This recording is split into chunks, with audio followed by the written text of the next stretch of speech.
Арықтау үшін аптасына 3 рет тауықтан ПП запеканка жасаймын. Калориясы аз, ақуыз көп. Жақында арықтауға арналған мәзірім шығады, оны жіберіп алмас үшін парақшама тіркеліп ал. Алдымен тауықтың филесін қатты майда қылмай орташа тураймыз.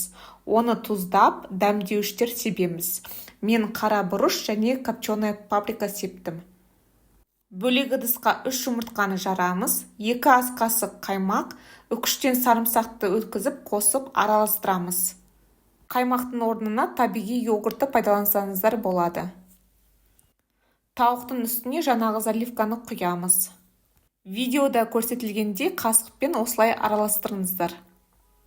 Үстіне майда туралған қызыл болгар бұрышы мен қызанақты қоямыз. Соңында ірімшікті себеміз.